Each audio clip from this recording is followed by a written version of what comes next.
Hello and welcome to Business Daily. I am your host, Chiamaka Mwafo. Let's start you first with our top stories.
Welcome back. This is still Business Daily on Trust Television. Now let's take you to matters of stock market as of close of business on Friday. Looking at the stock, the all-share index closed at 67,395.74 points. That's about an increase of 0.09%, with a market cap of 36.886 trillion naira. Had a volume of 408.87 million units of shares that were valued at 5.23 billion naira in deals of 6,972. Now, of course, there are gainers and their losers. Let's look at our gainers. We have Charms Limited topping the table of the gainers with a 10%, and Curtis Limited at 9.95%, and Cornerstone Insurance at 9.38%. As there are gainers, there are also losers. And on the red table, we're going to be looking at Corn Oil PLC as a minus 10%, MRS Oil PLC too minus 9.96%, and APC Transport at minus 64%. Now, what are the top trades and the market value as of Friday close of business? The top trades, if you can see, is Sterling Bank. It had 82.28 million shares, and then Transcorp International had 59.69 million shares, and UBA Bank had 48.11 million shares. Those were the top traded equities at the market at close of business on Friday.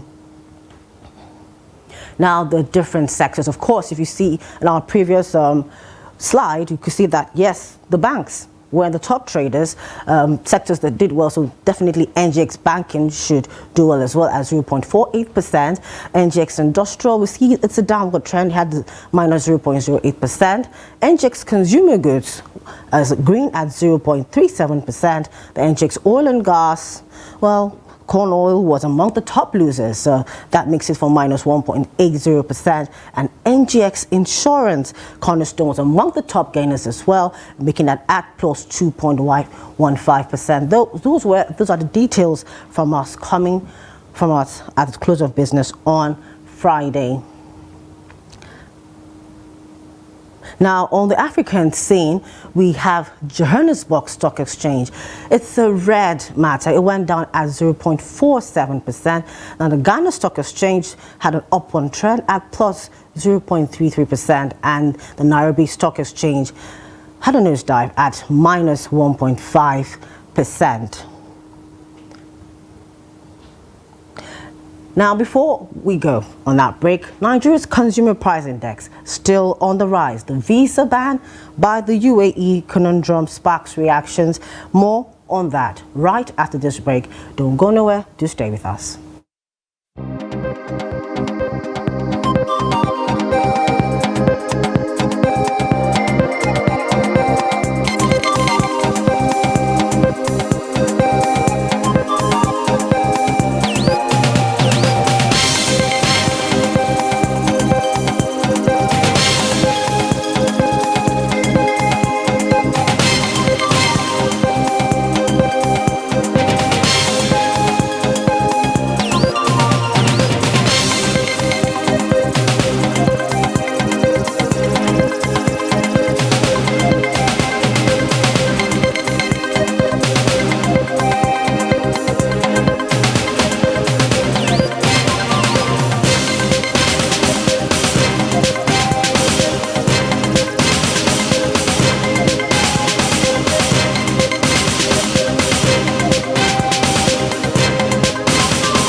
You're welcome back to Business Daily on Trust TV, reaching you from Nigeria, Abuja's capital.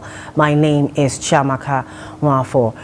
Now, we've heard about the visa ban from the UAE and the back and forth on it. But before we go into details, let's look at some reactions from people on the streets about what they feel about that visa ban.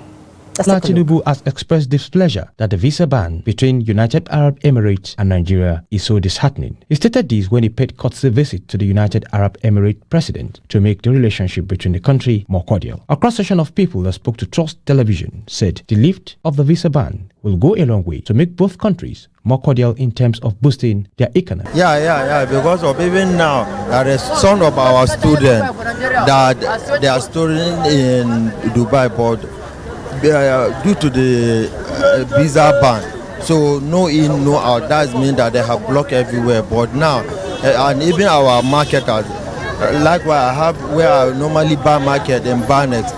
So you normally go to Dubai and buy things. So since when they block, so it stopped. But by now, I know that he will bring his market, and economically Nigeria will be improving. And even the income and our relationship. He done a good job, to be sincere. By himself, he did not even send representative. He go by himself, meet the king of the country and discuss and solve the issue. This is a good way. Any country that he have a listening ear, because if it's another president, he will not care. So, but due to the citizens are complaining, he listened to them and he went by himself. He did not even send. So it's a good thing. Tinubu did the right thing, and he should keep doing so. Well, I would like to believe that everything that happens both within and outside the country has an effect on the country, directly or indirectly. However, in this case, I won't be quick to say it is going to be positive or negative, even though a part of me feels like it's actually going to be positive. But then I won't be quick to jump into conclusions seeing the happenings around in this country and around the world entirely. So basically, I'm going to speak my opinion as a person and in relation to the economy and what is happening at large. So first of all, I feel like the first question should be, do the students want to really come back? You know, I feel like that's going to be the first question.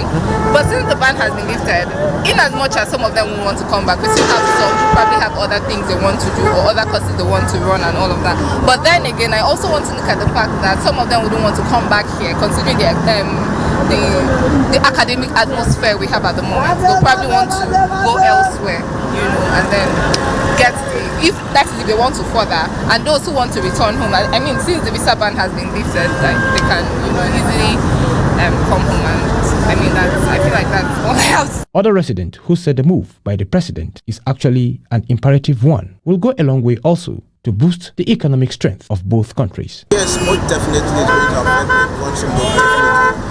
And one of the things you should know is that the majority of the investors that we have in Nigeria come from this part of that country. And now when there is visa pandemic, they can come to the country, whereby Nigerians can also go to the country to seek for investors.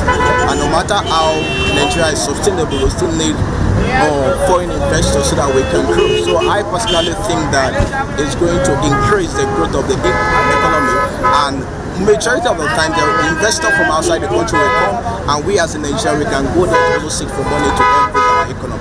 Now, number one stuff we should know is that it's so unfortunate to see that Nigeria educational system is very bad. Now, this will enable people to go outside there to seek for opportunity, most especially education, that will ensure that when they come back here, they will do something different. So people there will have the privilege to finish their schools, and Nigeria can also go there to see how things are being done, so that we can come back here and change the scope of Nigeria as a country. Nigerians have called on governments to do more to enable the country move forward. Welcome back. Now, United Arab Emirates on Friday denied claims by the federal government that it has lifted its visa ban on Nigerian travelers. This is according to a report released by CNN. Now, it can be recalled that back in October of 2022, the UAE immigration authorities announced a ban on visa applications from Nigerians. This was followed by Emirates suspending flight operations to Nigeria 1 month later for the second time in 2022.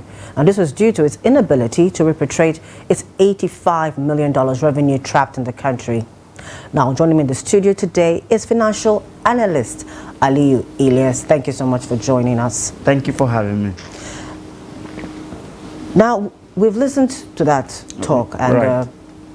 there have been a lot of issues about this whole thing. First of all, the government says the ban has been lifted. Now we're seeing stories, that a UAE official who is being anonymous told CNN that the ban has not been lifted.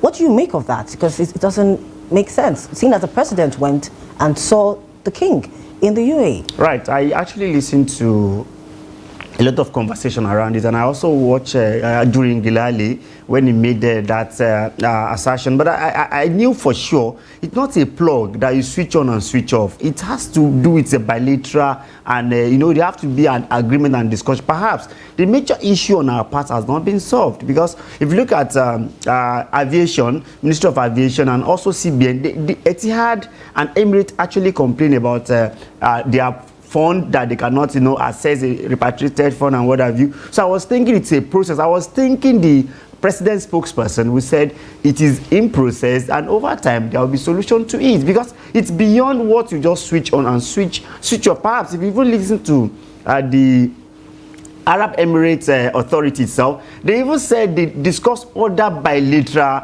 issues, not particularly on a visa ban. However, we need to look at Nigeria itself and the challenges we are facing now, because if you ask me, we have a lot of issues having to do with foreign direct investment. I can tell you that as of 2019, foreign direct investment stood at $8.461 billion. Now it has reduced to 1.1. So a whopping gap. That simply means that we are not working on our, this relationship with foreign people that will attract foreign direct investment. So these are what we need to do more, and Nigeria should do more by make sure they tame these things and solve problems. CBN should come on board. Ministers have come on board, and we could see that we have Minister of Aviation. They have good knowledge. Remember, apart from the minister and the new CBN, we have directors on this ministry that have been on this issue. They should have come on board, brief the president appropriately, and there will be solutions. So I think it's an ongoing process. Okay, so for me, I am sure it is not solved. Okay. Yet. Now, the issue with which, like Emirates now, the problem is they've not gotten their money. Right. Now, the story, I think sometime last week, I can't remember who exactly, but was saying that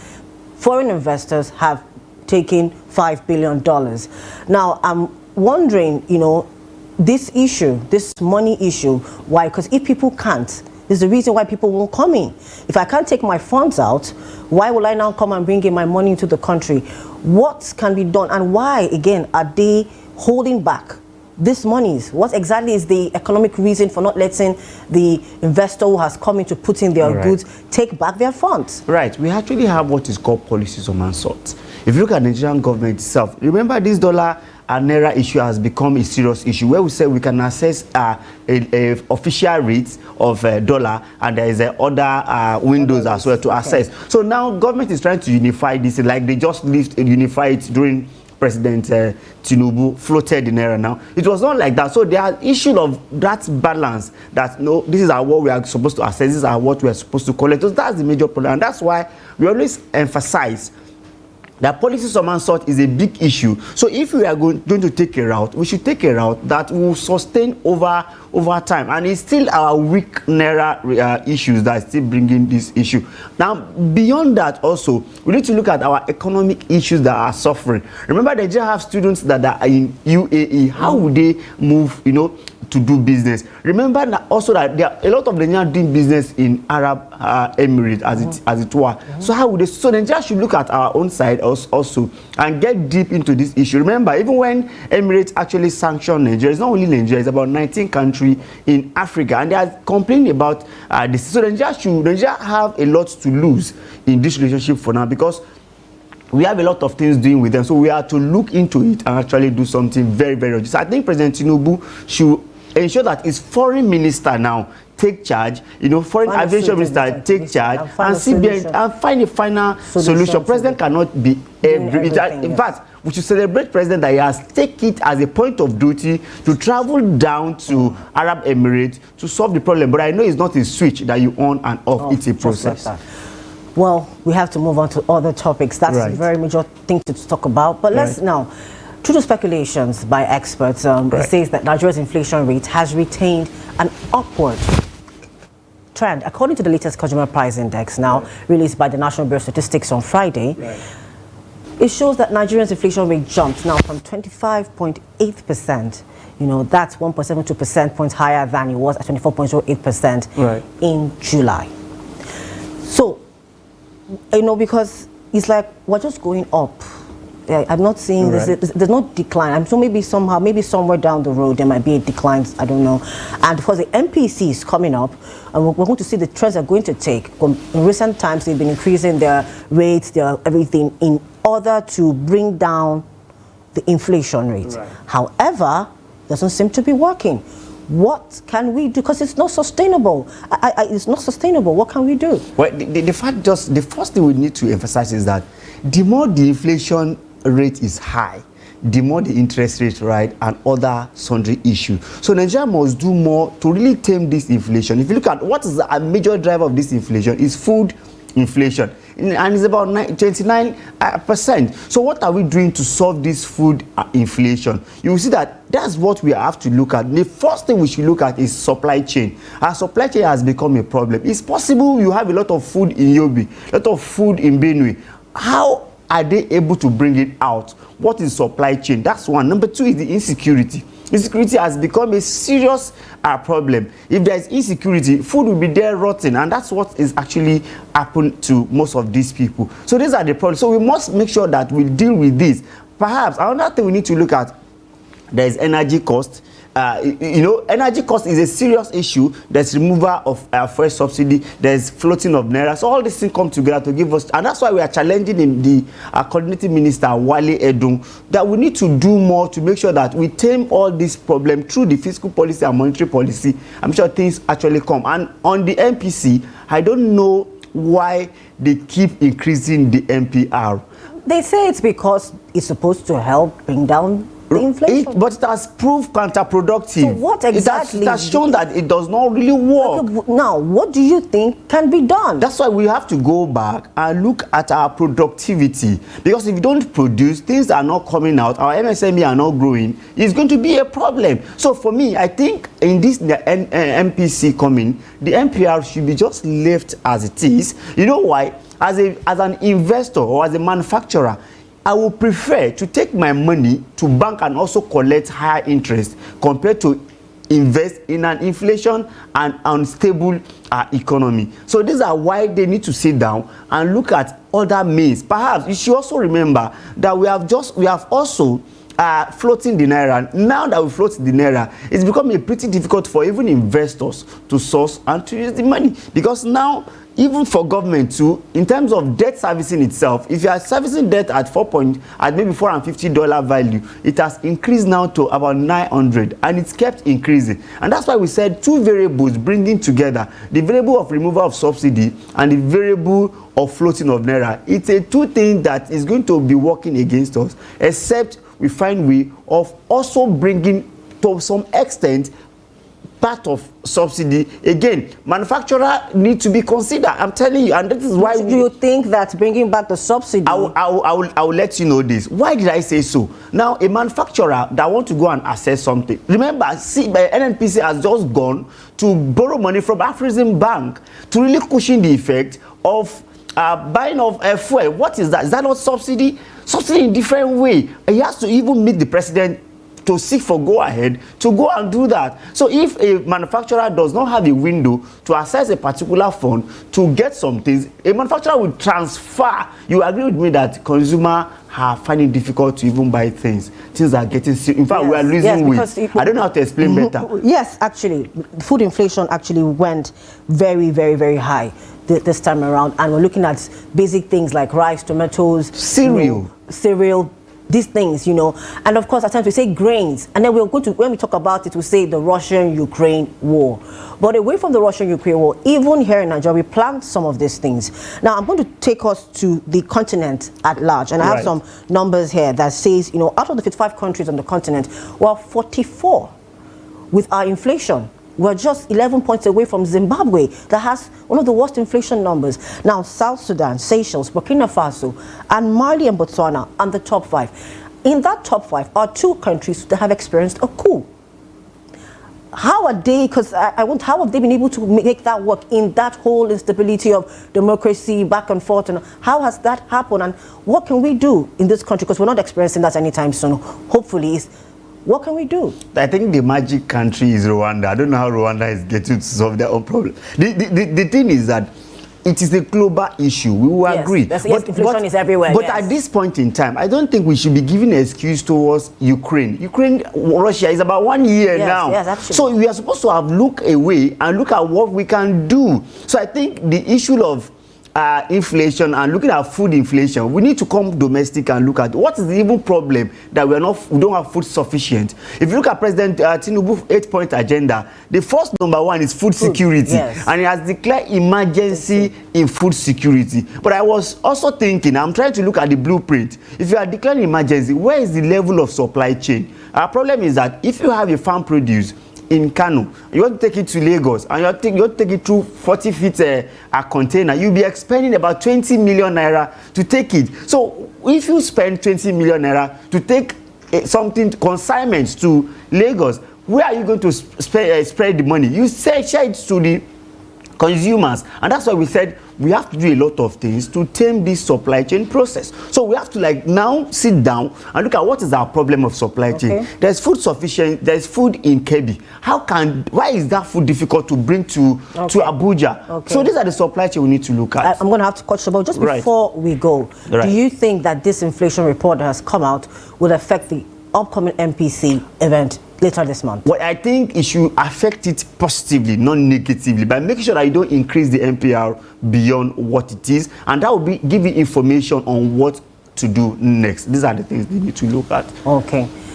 That was very interesting conversation that we had with Mr. Aliyu Ilias, a financial analyst. Thank you so much for joining us on the show. And that's the much we have for you on Business Daily today.